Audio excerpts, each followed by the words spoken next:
Les auteurs d'actes de violence préélectorale seront poursuivis.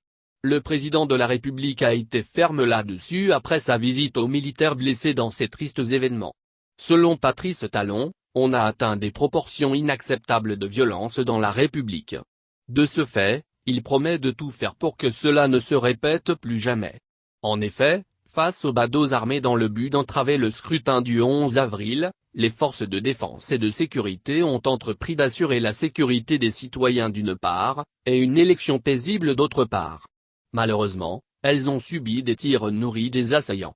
Au total, 28 membres du personnel des forces de défense et de sécurité ont subi des préjudices corporels graves, blessures par balles et armes blanches, les 9, 10 et 11 avril 2021. L'un des miraculés a, après avoir été kidnappé par un groupe d'assaillants, subi de graves tortures physiques.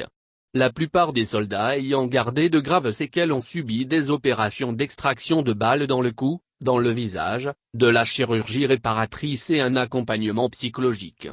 J'ai été meurtri et sidéré par la violence des dégâts constatés sur nos vaillants soldats qui sur le terrain n'assuraient que la libération des voies envahies par les assaillants, empêchant ainsi le convoyage de divers matériels vers nos paisibles populations et vers les pays de l'Hinterland, a fait savoir le numéro 1 béninois. Avant de prendre congé de ces braves citoyens, il leur a témoigné la reconnaissance du peuple.